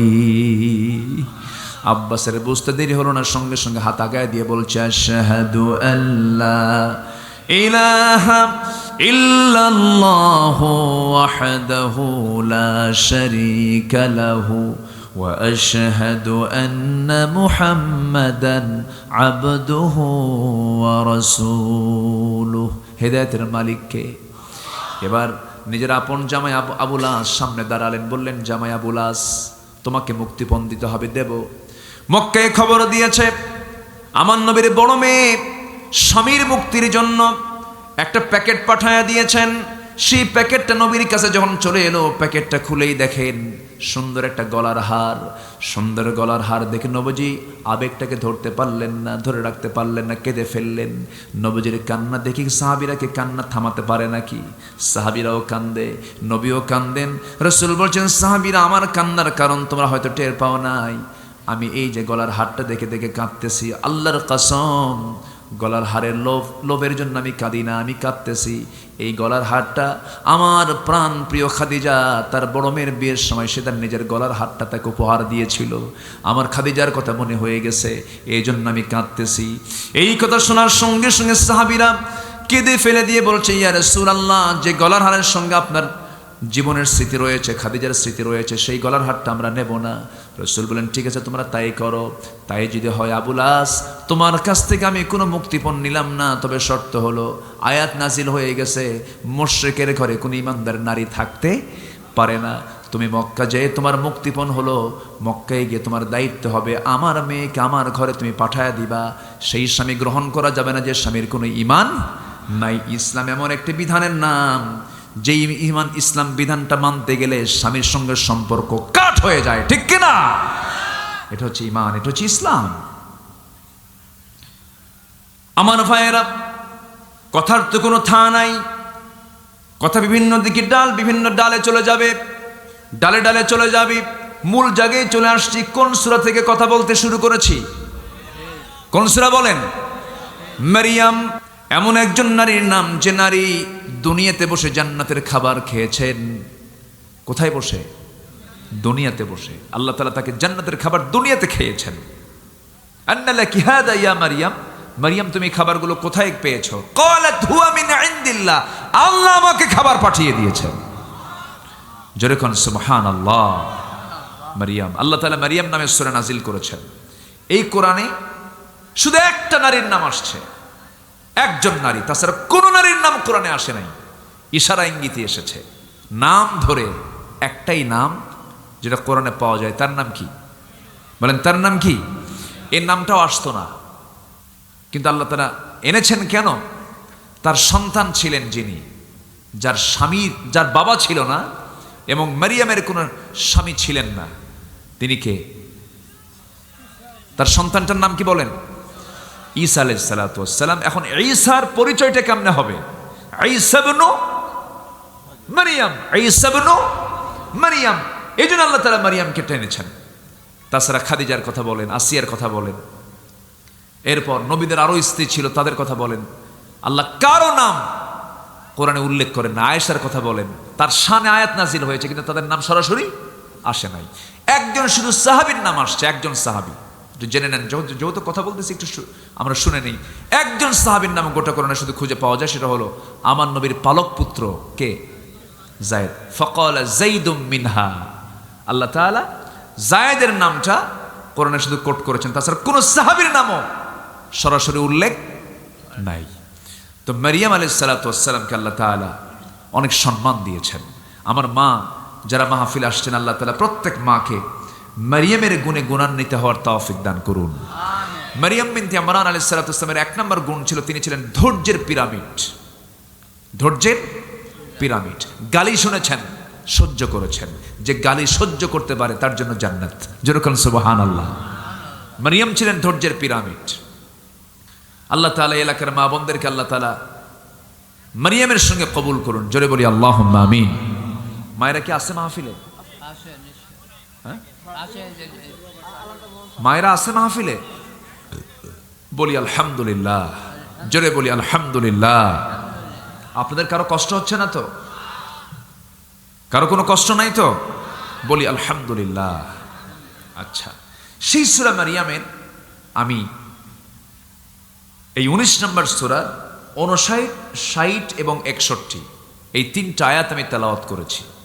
এই তিনটা আয়াতের ভিতরে আল্লাহ তাআলা বান্দার কিছু অপরাধের কথা তুলে ধরেছেন এবং সে অপরাধ থেকে বাঁচার জন্য কিছু আমল নামাও তুলে ধরেছেন এবং সে আমলগুলো করলে কি ফল হবে সেই ফলাফলও দিয়ে দিয়েছেন। জোরে বলি সুবহানাল্লাহ। তাহলে তিনটা আয়াতের তিনটা অপশন। প্রথমে বান্দার কিছু দোষ ধরেছেন, সেই দোষগুলো যদি বান্দা সংশোধন না করে তার শাস্তি কি হবে তুলে ধরেছেন। আবার কিছু আমল তুলে ধরেছেন যে আমলগুলো করলে বান্দা জান্নাত পেয়ে যাবে। আমরা শুনবো না ইনশাআল্লাহ? জোরে বলি ইনশাআল্লাহ। প্রচুর কুয়াশা পড়ছে, মাঝে মাঝে বৃষ্টির মতো করে পড়তেছে। যাক, যা আছে কপালে। জোরে বলি ইনশাআল্লাহ। আপনারা খুব ভালো মানুষ। এত রাতে বসে থাকা এটা বিশাল বড় ধৈর্যের পরিচয় ছাড়া সম্ভব না। বলি আলহামদুলিল্লাহ। আমি শুনেছি, আমি দেখেছি এখানে অনেক মাহফিলে অনেকে এসেছেন অনেক দূর থেকে, 20 কিলো 25 কিলো দূর থেকে। সেই ভালুকা কোথায়, ভালুকা থেকেও কিছু লোকজন মাহফিলে আসছেন। আল্লাহ তুমি সবার আশাকে এবং যাওয়াকে নিরাপদ করে দাও, বরকতময় করে দাও। জোরে বলি আল্লাহুম্মা আমিন। খুব বেশি লম্বা সময় আমি নিচ্ছি না, আমি মূল পয়েন্টের দিকে একটু পয়েন্টগুলো আমি বলে দেওয়ার চেষ্টা করছি। আল্লাহ তাআলা বান্দার দুটো অপরাধের জন্য শুধু জাহান্নাম দিবেন না, জাহান্নামের গর্তের মধ্যে ঢুকাবেন। জাহান্নামের গর্তের মধ্যে ঢুকাবেন। একটা গর্তের নাম, সে গর্তের নাম হচ্ছে গাই। গর্তের নাম কি বলেন? গাই। আবার বলেন, গর্তের নাম কি? গাই। গাই গর্তটা এত মারাত্মক যে জাহান্নাম পর্যন্ত এই গর্তকে ভয় পায়। জাহান্নাম পর্যন্ত এই গর্তকে ভয় পায়। জাহান্নাম কি ছোট না বড়? আসতে বলে। কয়েকশো গজ পুরু হবে চামড়া জাহান্নামীর, কয়েকশো গজ পুরু হবে। ব্যাখ্যায় পাওয়া যায় বডি ফিটনেস জাহান্নামীদের হবে হলো এই কাঁধ থেকে এই কাঁধ পর্যন্ত, এই কাঁধের দূরত্ব হবে 450 মাইল, মক্কা মদিনার সমান। এত ভয়ঙ্কর দেহ হবে। বাদাল্লাহুম জুলুদান। এবং আল্লাহ বলছেন সেই চামড়াকে আমি মাঝে মাঝে চেঞ্জ করে দেব। কারণ চামড়া আগুন লাগলে, পুড়লে তখন আর সেই পুড়ে গেলে অনুভূতি থাকে না। আল্লাহ বলছেন তোর শাস্তি পাওয়ার জন্য আবার চামড়াকে চেঞ্জ করে নতুন চামড়া লাগায় দিয়ে জাহান্নামের আগুন দিয়ে পোড়াবো। নাউজুবিল্লাহ বলবেন না? সেই জাহান্নাম আছে না নাই? আচ্ছা, জাহান্নামের মুখে যদি সূর্যকে ছেড়ে দেওয়া হয়, সূর্য পৃথিবী থেকে সূর্য 13 লক্ষ গুণ বড়, এই সূর্য এবং চাঁদকে যদি জাহান্নামের মুখে ছেড়ে দেওয়া হয়, জাহান্নামের সূর্য হেরে যাবে। জাহান্নামের সূর্য হেরে যাবে, খুঁজে পাওয়া যাবে না। এত ভয়ঙ্কর জাহান্নাম সবার সামনে আছে না নাই? আছে আসতে বলবেন না, আছে না নাই? আচ্ছা, এত ভয়ঙ্কর জায়গা আল্লাহ রাব্বুল আলামিন বানিয়ে রেখেছেন। জাহান্নামীরা সেই জাহান্নামে ঢুকবে। একদিন মুসা আলাইহিস সালাতু ওয়াস সালাম আল্লাহকে প্রশ্ন করছেন, আল্লাহ আমি তোমাকে একটা প্রশ্ন করব। কি প্রশ্ন বলো মুসা? এবার বলছেন, আল্লাহ সবচেয়ে বেশি দয়া কার? আল্লাহ বলছেন, আমার। রহমানকে আমি, রহিমকে আমি, গফফারকে আমি, গফুরকে আমি। তুমি আল্লাহ এত বড় দয়ালু, এত বড় ক্ষমাশীল, বান্দার প্রতি এত বড় দয়া রাখো। রহমতকে 100 ভাগ করলে 99 ভাগ রহমত তোমার কাছে রেখে দিয়েছ, বাকি 1 ভাগ রহমত তুমি বান্দার মাঝে দয়াটা ছড়িয়ে দিয়েছ। এত বড় দয়ালু তুমি, কিন্তু তোমাকে একটা প্রশ্ন করবো, আল্লাহ কিছু মনে করবা না। কি প্রশ্ন বলো মুসা? কাল্লা, এত বড় দয়ার সাগর হওয়ার পরও তোমার কি দরকার ছিল জাহান্নাম বানানোর? দেখছেন আমার কথা কি বুঝে আসে ভাই? তুমি জাহান্নাম বানালা কেন? আল্লাহ বলে, মুসা তুমি কি আমাকে দোষারোপ করছো কেন? না আল্লাহ, একটু একটু বুঝায় দাও। তোমার দয়া বেশি, তোমার মায়া বেশি, তুমি বান্দাকে বানায়া তুমি বান্দাকে জাহান্নাম দিবে, এটা কেমন কথা? একটু আমাকে বুঝায় দাও। একজন নবী আল্লাহর সঙ্গে সবচেয়ে বেশি কথা বলেছেন, সেই নবীর নাম কি? মুসা। খুব প্রশ্ন করতেন এবং খুব জিদ্দি নবী ছিলেন এবং খুব রাগী নবী ছিলেন। যখন খেপে যেতেন, তাফসীর এসেছে তার চুলগুলো টুপি ভেদ করে বের হয়ে যেত, এত রাগ ছিল তার। প্রচন্ড মেজাজে ছিলেন। তার রাগ উঠলে হাতটাও চলতো আগে। মালাকুল মউত পর্যন্ত রেহাই পায় নাই। আসছে জান কবজ করার জন্য, সামনে দাঁড়ায় বলে, আমি মালাকুল মউত, তোমার জান কবজ করার জন্য আসছি। কি তাই? এদিকে আয়। মারছে থাপ্পড়, শীত হয়ে পড়ে গেছে। মালাকুল মউত খুব রাগী মানুষ ছিলেন। সেই নবী আল্লাহকে প্রশ্ন করছেন, আল্লাহ তুমি জাহান্নাম কেন বানালা? আল্লাহ বলেন, তোমাকে জবাব দেব। তোমার কিছু কাজ করতে হবে। কি? তুমি এই মুহূর্তে কিছু গমের কিছু বীজ হাতে নাও, গমের বীজটা জমিতে ছিটায় দাও, গমের আবাদ কর। গমের আবাদ করলেন, গমটা ছিটায় দিলেন, গম বড় হতে লাগলো, গম পেকে গেল। তিনি ফসলগুলো কেটে নিয়ে সব বাড়িতে নিয়ে চলে গেলেন, গোলায় ভরালেন গমগুলো। এবার তিনি গমের জমিতে এসে, ফসলের জমিতে এসে দেখলেন কিছু নাড়া এখানে পড়ে আছে, কিছু কিছু গমের গাছ পড়ে আছে। আগুন ধরায় দিয়েছেন। আগুন ধরায় দেয় না? আগুন ধরায় দিয়েছেন। আল্লাহ বলছেন, মুসা গমের আবাদের কি খবর? আবাদ তো করে ফেলছি। কি করছো? যেগুলো গম ভালো গম, কাজের গমগুলো আমি আমার ঘরের মধ্যে যত্ন করে রেখে দিয়েছি, এখানে আগুন ধরায় দিছে কোনো? আল্লাহ এগুলো তো কাজের গম না, এই জন্য আগুন ধরায় দিছি। আল্লাহ বলছেন, মুসা রে, এই দুনিয়াতে আমি বান্দাকে ভালো কাজের জন্য পাঠাইছি। যারা ভালো কাজ করে আসবে আমি তাদের জন্য যত্ন করে 8টা জান্নাত বানিয়ে রেখেছি। 8টা জান্নাত তাদেরকে আমি দিয়ে দেব। আর যেগুলো অকাজের বান্দা, যারা মদ খাবে, যারা জেনা করবে, যারা নামাজ পড়বে না, তুমি যেমন আগুন ধরায় দিছো জমিতে, এদেরকে আমি ধরে নিয়ে জাহান্নামের মধ্যে ঢুকায় দেব। মুসা কয়, আল্লাহ তুমি তো এই জন্যই আল্লাহ। জোরে খান সুবহানাল্লাহ। ছাত্র পরীক্ষায় ফেল করে, দোষ কি ছাত্রের না শিক্ষকের? ভালো করে কন। শিক্ষক কিন্তু জানে কোন ছাত্র ফেল করবে, কোন ছাত্র পাশ করবে। শিক্ষক জানে, কারণ শিক্ষক তো তাকে পড়াইছে। ওর পড়ার দৌড় অনুযায়ী শিক্ষক অনুমান করতে পারেন এই জাহান্নামে যাবে। আল্লাহ কিন্তু জানেন কোন বান্দা জান্নাতে যাবে, কোন বান্দা জাহান্নামে যাবে। আল্লাহ জানেন, কিন্তু বান্দা জাহান্নামে যাবে বান্দার দোষে না আল্লাহর দোষে? বলেন কার দোষে? বান্দার দোষে। জাহান্নামে যাওয়া যাবে না, জান্নাত লাভ করতে হবে। এটা আমাদের সবচেয়ে বড় চ্যালেঞ্জ। জাহান্নাম থেকে বাঁচার জন্য চেষ্টা করতে হবে, এটাই সবচেয়ে বড় সফলতা। জান্নাতের কামনা করতে হবে, জান্নাতের কাজগুলো করতে হবে। আল্লাহ রাব্বুল আলামিন বলছেন, শুধু জাহান্নাম দেব না, 2টা কাজ করলে পর আমি তোদেরকে জাহান্নামের গাই গর্তের মধ্যে ঢুকাবো, গাই নামক গর্তের মধ্যে ঢুকাবো।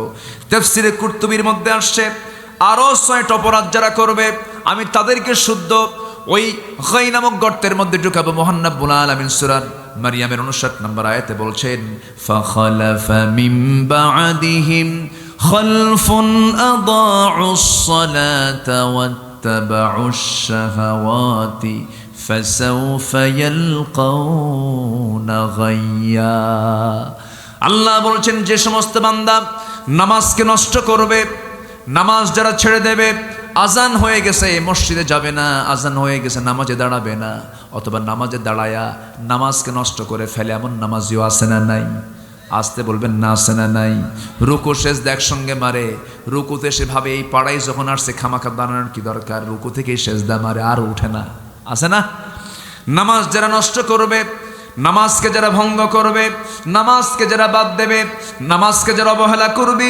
আর নাম্বার 2 হলো ওয়াত্তাবাউশ শাহাওয়াতি ফাসাউফা ইয়ালকাউনা গাইয়া।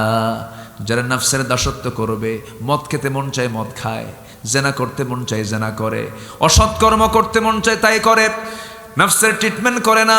এই দুটো অপরাধের জন্য আল্লাহ রাব্বুল আলামিন বলছেন গাই নামক গর্তের মধ্যে আমি তাকে ঢুকায় ফেলবো। ফাসাউফা ইয়ালকাউনা গাইয়া, গাই নামক গর্তের মধ্যে আমি তাকে ঢুকাবো।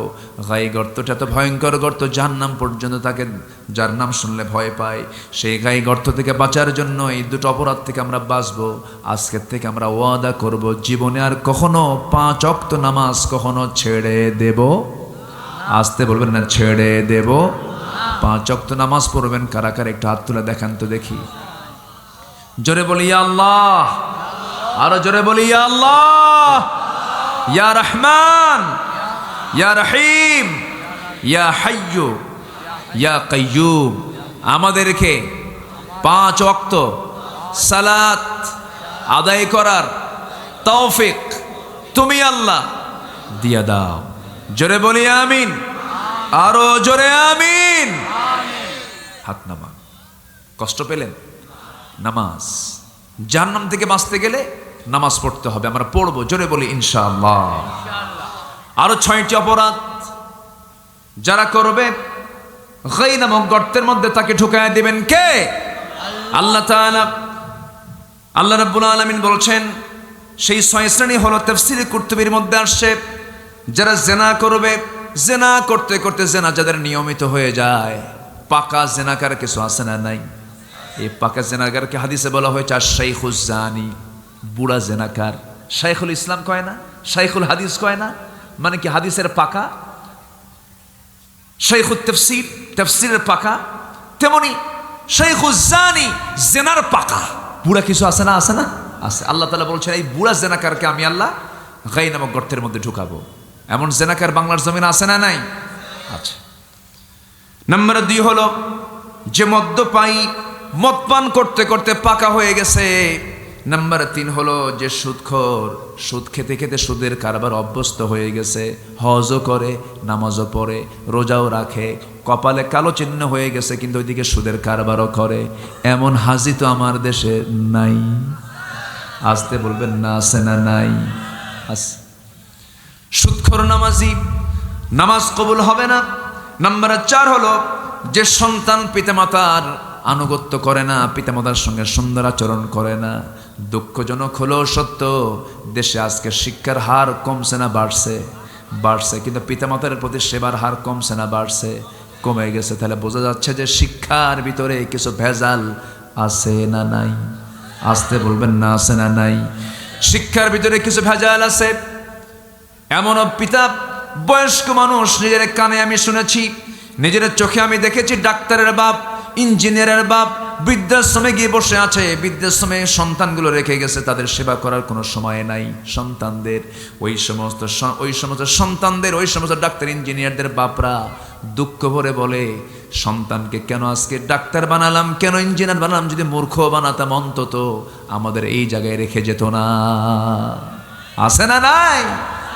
যে সন্তান বাবা মার সেবা করতে পারে না, আল্লাহ তাআলা শেষ বয়সী সন্তানকে বলেন না তুই মাসে মাসে শুধু টাকা দিবি না, টাকা দিয়ে হক আদায় হয় না, সেবার হক আদায় হয় না, বরঞ্চ বাপ মাকে দেখতে বলেছেন দূরে রেখে না কাছে রেখে। আসতে বলে দূরে রেখে না কাছে রেখে। ছোটবেলায় আব্বা আম্মা আমাকে দূরে রেখে খেদমত করেছেন না কাছে রেখে খেদমত করেছেন? আমার মার মতো বড় খাদেমা এই দুনিয়াতে আর কেউ আছে নাকি বলেন?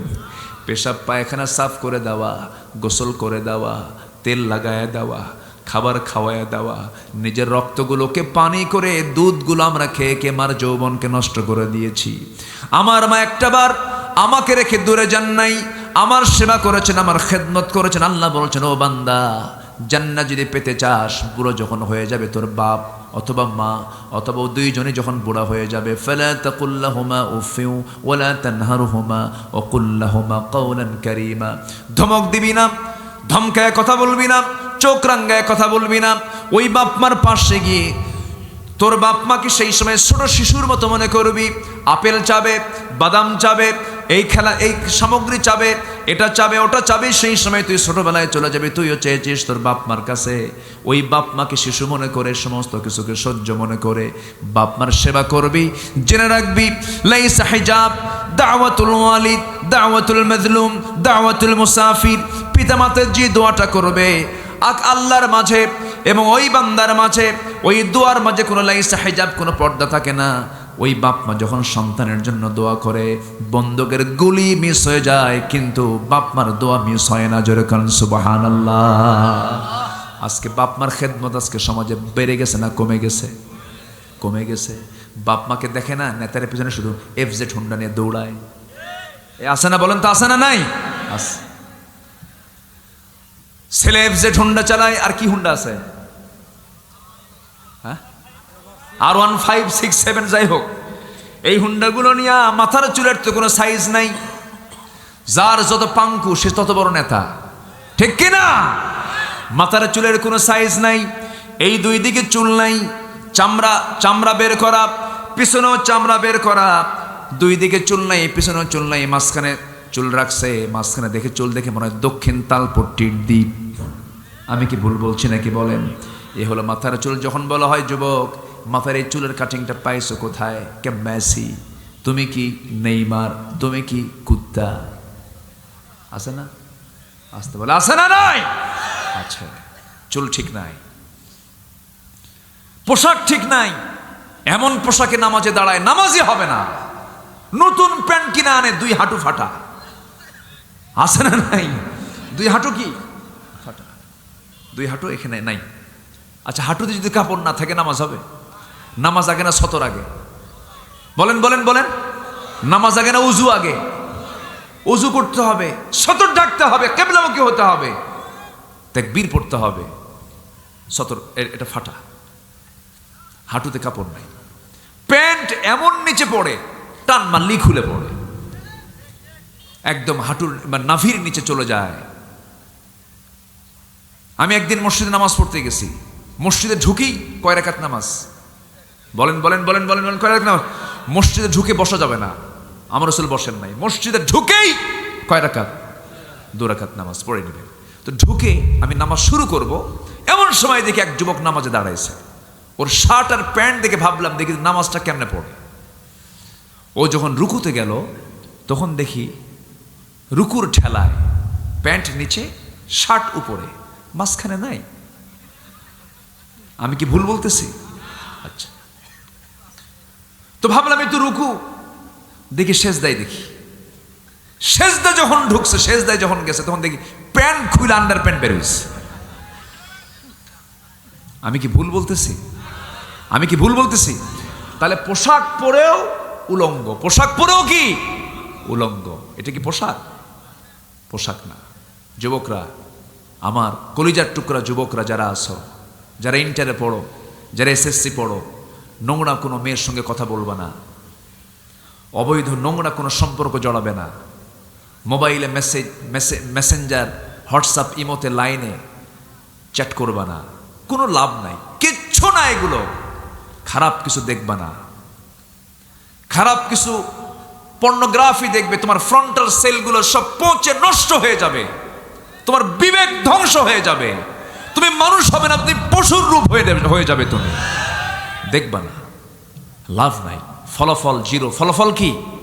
জিরো। তুমি ধ্বংস হয়ে যাবা। ওয়ালা তুলকু বিআইদিকুম ইলা তাহলুকা, নিজকে ধ্বংসের দিকে ঠেলে দিও না। উঠে আসো, সাইয়েদনা ইউসুফের চরিত্র তোমার ভিতরে জাগ্রত করো। আল্লাহ কবুল করুন, জোরে বলি আমিন, আরো জোরে আমিন। বাপমার পাশে গিয়ে দাঁড়াও, বাপমার সেবা করো, বাপমার পাশে দাঁড়াও। নচেত এই গাই নামক গর্ত, জাহান্নামের সেই গর্তের মধ্যে ঢুকাবেন কে? আসতে বলবেন না, কে ঢুকাবেন?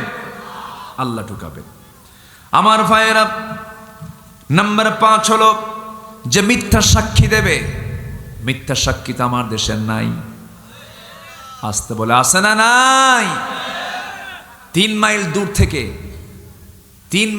দূর থেকে দেখছে যে ওই লোকটা ওই লোককে মার্ডার করছে। 3 মাইল দূর থেকে দেখা যায়? আসতে কয় দেখা যায়।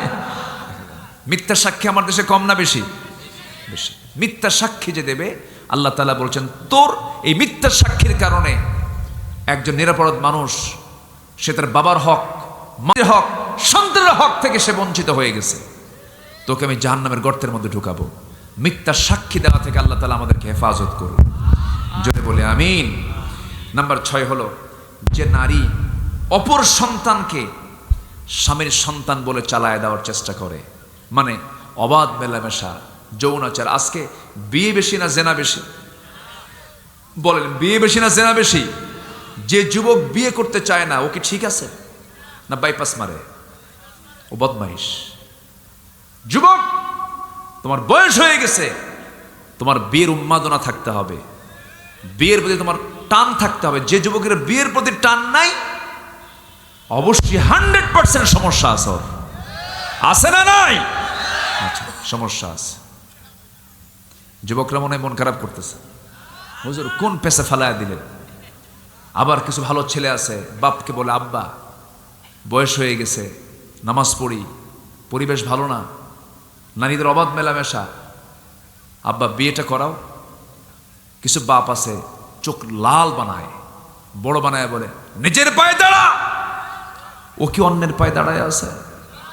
ও কার পায়ে দাঁড়ায় আছে? ও তো নিজের পায়ে দাঁড়ায় আছে।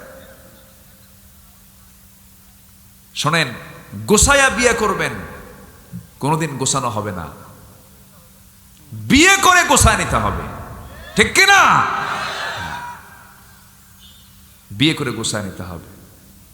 আমার রাসূল বিয়ে করেছেন গোছায়া, বাপই তো নাই, মাই তো নাই। 25 বছর চাচার কাছে গিয়ে বললেন, চাচা প্রস্তাব দিছে একজন, আপনি চাচা যা বলবেন ইয়েস ইয়েস, নো নো। চাচা বললেন, ভাতিজা মোহাম্মদ বয়স হয়ে গেছে, বিয়েটা করেই নাও।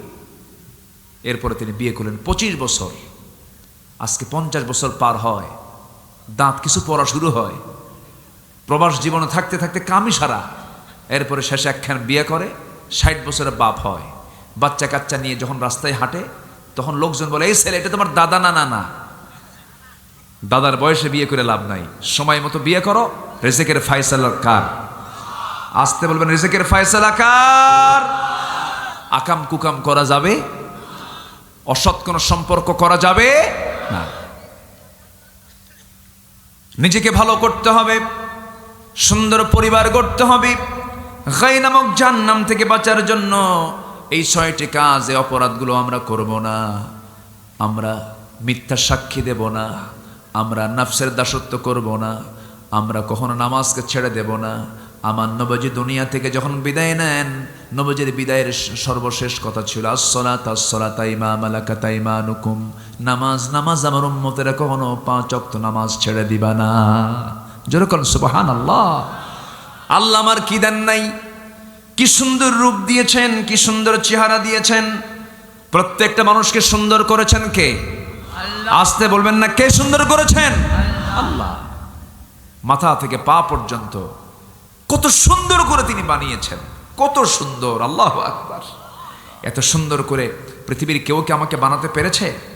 কেউ বানাতে পারে নাই। 5টা অঙ্গের কথা বলি, আমি যে কথা বলছি এই কথা কি আমি বের করছি না আল্লাহ বের করে দিচ্ছেন? মানুষ অসুবিধা হয়ে যেত। আমার বন্ধুগণ, নাম্বার 4 হলো আঙ্গুলের ছাপ। এই আঙ্গুলের ছাপ, প্রত্যেকটা আঙ্গুলের আগায় 157টা রেখা করে দিয়েছেন। কারোর সঙ্গে কারো ফিঙ্গারপ্রিন্ট মেলে না, আই প্রিন্ট মেলে না। যদি ফিঙ্গারপ্রিন্ট মিলে যেত, কোনো ইমিগ্রেশন থাকতো না। কোনো দেশে যাওয়ার জন্য ইমিগ্রেশন সব লস হয়ে যেত, সব কিছু অচল হয়ে যেত। রেজিস্ট্রি অফিস চলতো না, ইমিগ্রেশন চলতো না। তাহলে অবদানটা ইমিগ্রেশনের, রেজিস্ট্রি অফিসের না আল্লাহর? আল্লাহর অবদান। পৃথিবীর কারো আঙ্গুলের সাথে আপনার আঙ্গুল পড়ে না। 600 কোটি মানুষ, 600 কোটি আঙ্গুল, 600 কোটি ফিঙ্গার। আল্লাহু আকবার বলেন। কে করেছেন? আসতে বলবেন না, কে করেছেন? আমাদের চোখ দিয়েছেন কে? চোখটা কে বানিয়ে দিয়েছেন? এই চোখটাকে সতেজ রাখার জন্য চোখের পেছনে রেখেছেন 1,70,000 রগ। 1,70,000 রগ রেখেছেন। যখন বান্দা ঘুমায় ওই রগগুলো তখন সতেজ হয়। একটা রগ যদি অকেজ হয় মানুষ প্যারালাইজড হয়ে যায়। কার অবদান? আসতে বলবেন না, কার অবদান? চোখ বানালেন কে? চোখ দিয়ে দেখে কে? আল্লাহ দেখে। আল্লাহ দেখে, আমরা দেখি। এই জন্য যিনি চোখ বানিয়েছেন তার কথা মনে করে খারাপ কিছু দেখা যাবে না। আসুন আমরা ধীরে ধীরে শেষের দিকে চলে যাই, নাকি শেষ করে দিই? শেষও করব না।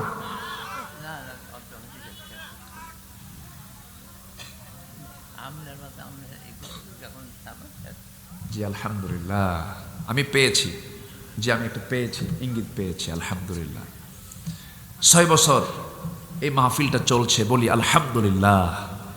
আমি যখন ভিতর দিয়ে আসতেছিলাম, আপনাদের এলাকা তো গাছগাছালি বেশি না? গাছগাছালি বেশি, এত সুন্দর মনে হচ্ছিল কি জানেন, আমি জান্নাতে একটা পরিবেশে ঢুকতেছি। আলহামদুলিল্লাহ বলেন। এই গাছ কাতারে নাই, এই কাতারে গিয়েছিলাম, আরব গালফে কোনো গাছগাছালি না। একটা গাছকে বাঁচিয়ে রাখার জন্য লক্ষ লক্ষ টাকা তারা খরচ করে। গাছের গোড়ায় পানি ট্যাপ সিস্টেম করে রাখে, পানির লাইন করে রাখে।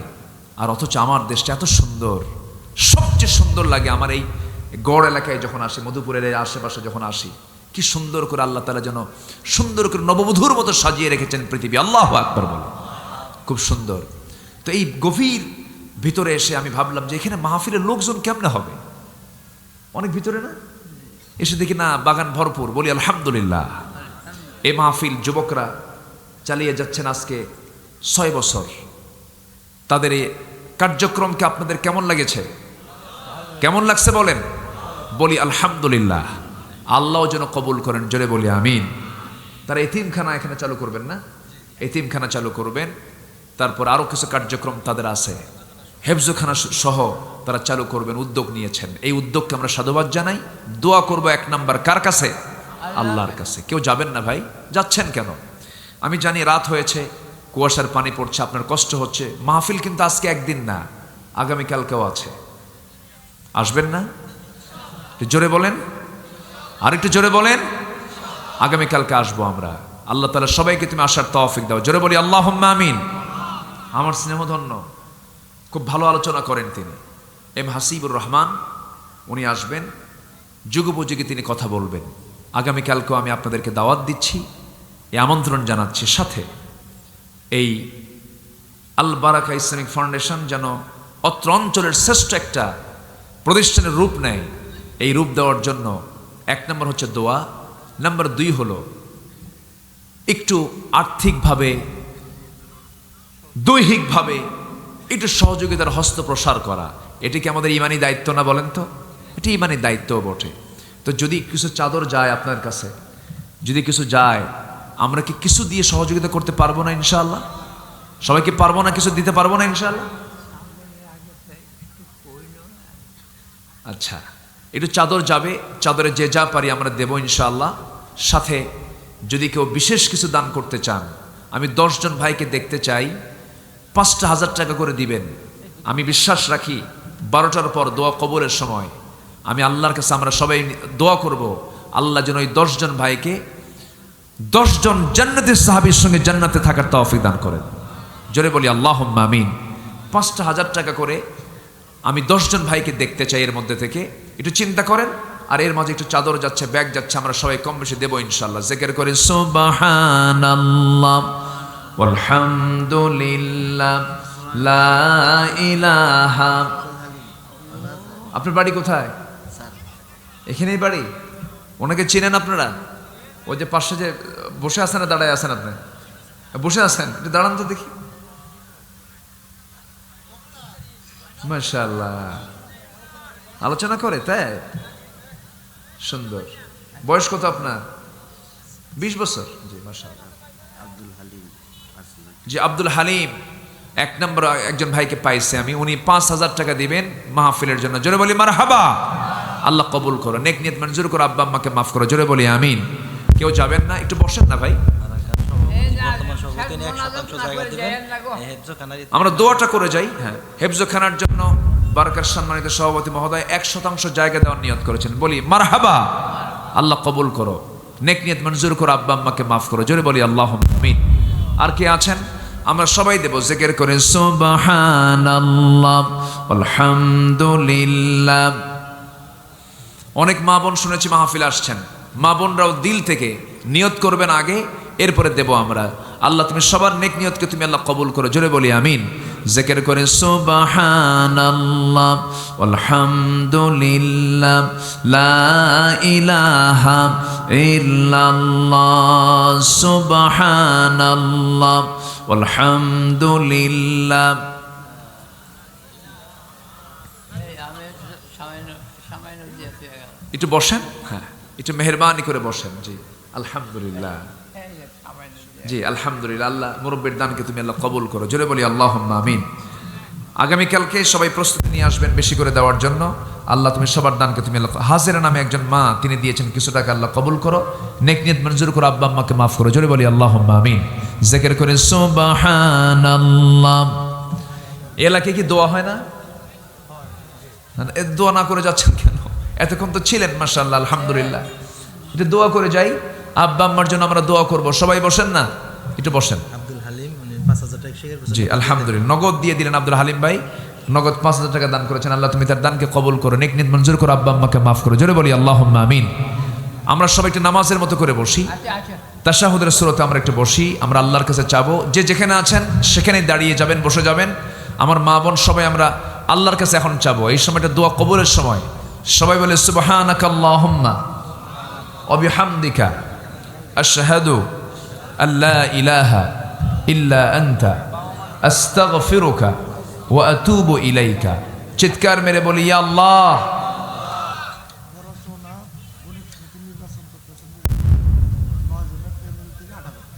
আচ্ছা, মিজান ভাই না, মিজানুর রহমান নামে একজন ভাই, তার প্যানেল সহ 9000 টাকা দান করেছেন। আল্লাহ তুমি তাদের দানকে তুমি আল্লাহ কবুল করে নাও। ইমন তার বাবা মার ইমন তার বাবা মার জন্য দোয়া চেয়ে মারা গেছেন। 1000 টাকা। আচ্ছা, আল্লাহ তুমি তার দানকে কবুল করো, জোরে বলে আল্লাহুম্মা আমিন। জি, অনেক রাত হয়েছে, আগামীকালকের আমন্ত্রণ জানিয়ে আসুন। আমরা এখন দোয়ার দিকে চলে যাচ্ছি। খালি দুই কথা জি আপনি না? আচ্ছা জি জি, কই